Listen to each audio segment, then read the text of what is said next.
बच्चों, आज हम सीखेंगे भाग विधि से वर्गमूल किस तरह से ज्ञात किया जाता है।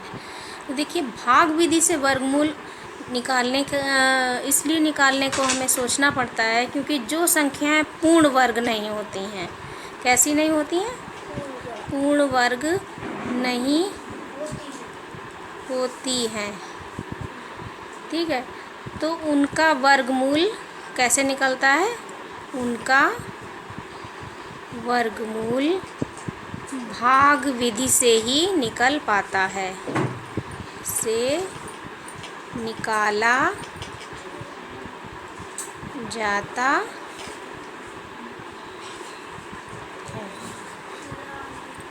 देखिए बच्चों, भाग विधि से वर्गमूल ज्ञात करने के लिए हमने एक संख्या ली है 1849। आप कोई भी ले सकते हैं, ठीक है। तो इसमें क्या करना होता है, सबसे पहले हम यहाँ पर वर्गमूल का निशान लगाएंगे और दो जोड़े बना लेंगे, ठीक है। दो दो के हम क्या कर लेंगे, जोड़े बना लेंगे। उसके बाद क्या करेंगे, ये जो संख्या है, ये पहली संख्या का जोड़ा लेते हैं हम, ये क्या है 18। इसको हम देखते हैं कि ये किसका वर्ग हो सकता है। जैसे भाग लगाते हैं तो हम देखते हैं कि कहाँ तक जाएगा।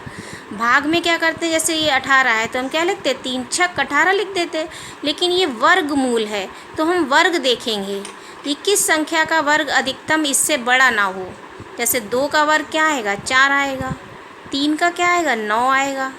4 का क्या आएगा, 4 चक्कू 16, है ना।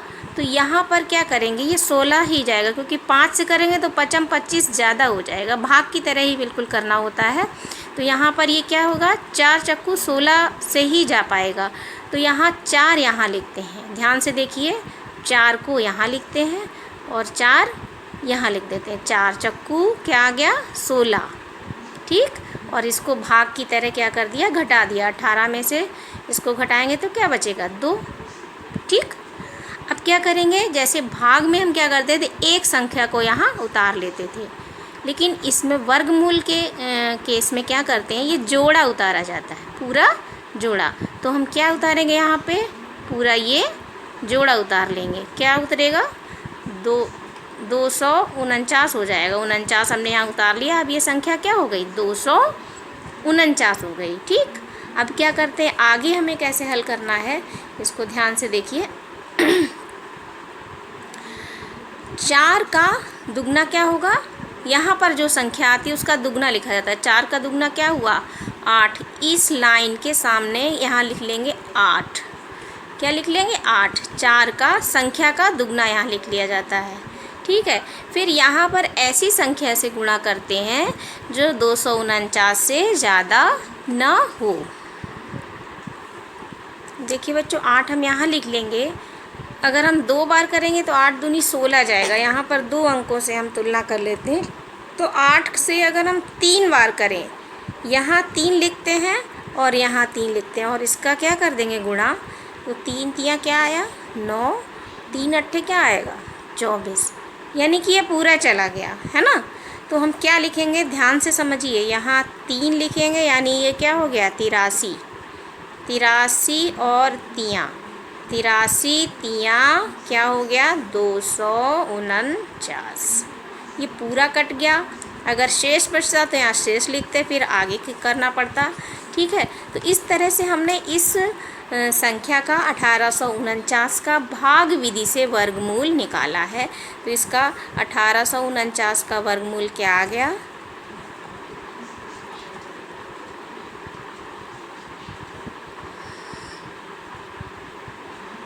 1849 का वर्गमूल आ गया 49। देखिए बच्चों, प्रश्नावली 2C का सवाल है पहला, 44 89 का भाग विधि से वर्गमूल निकालना है। कैसे निकालेंगे, ध्यान से देखिए। मैंने ये जोड़े बना लिए हैं 44 89 के, अभी मैंने बताया था आपको। और ये 44 संख्या किससे कटेगी, 6 से कटेगी। 6 छक 36 का वर्ग से ये कट जाएगी।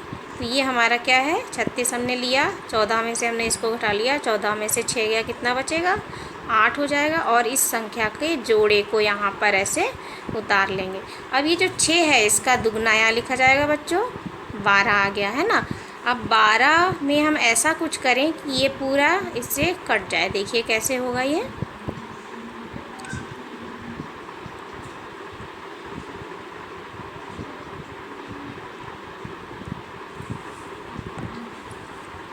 कि जैसे हमने 5 से गुणा करके देखा तो 5 25 है ना, और 2 बचेगा, 5 दूनी 10 और 2 12, 1 बचा, 5 एकम 5 और 1 625 ही आया। यहाँ क्या है 889 है, ये 9 है किनारे है ना। तो ऐसी संख्या लीजिए जिसमें इकाई का अंक 9 आए। जैसे अगर हम 125 में नहीं 12 में हम 7 का करके देखें, 7 7 49 बन रहा है, 9 आ रहा है ना किनारे, 4 आया, 7 दूनी 14 और 4 18, 1 आया, 7 एकम 7 और 1 8, यानी कि 7 से हम गुणा करेंगे अगर 12 में तो ये 127 और 7 क्या आ जाएगा 889। ये आपको 2-3 बार करके देखना पड़ेगा बच्चों। 12 है तो उसमें 4 का करो, 5 का, किसी ना किसी संख्या से ऐसे होगा कि इसके बराबर आ जाएगा। और इस तरह से ये हमारा पूरा कट गया। तो 44 89 का वर्गमूल कितना आ गया बताइए, 67। ठीक, तो इस तरह से भाग विधि से वर्गमूल निकाले जाते हैं। पहले जोड़े बना लेते हैं, फिर पहली संख्या में वर्ग लेते हैं किसी संख्या से जिससे कट जाए, मतलब इस संख्या से ज़्यादा नहीं होना चाहिए, ऐसा वर्ग लेके करते हैं। फिर घटा लेते हैं, जैसे भाग लगाया जाता है वैसे ही हम यहाँ जोड़ा उतारते हैं और इस संख्या का दुगना यहाँ लिखते हैं। 6 आया ना, तो 6 का दुगना यहाँ क्या लिखेंगे 12। ठीक, फिर 12 आ गया, 12 का हमने जब 5 से किया तो ये नहीं गया, तो हम थोड़ी और बड़ी संख्या लेंगे, 6 से भी कर सकते थे। यहाँ इकाई का अंक 9 लग रहा है, 9 है, तो 9 की वजह से मैंने 7 से किया। 7 12 में 7 यहाँ लिख दो और यहाँ लिख दो, 127 7 क्या हो जाएगा 889। इस तरह से ये हो गया। उम्मीद है आपको ये समझ में आ गया होगा।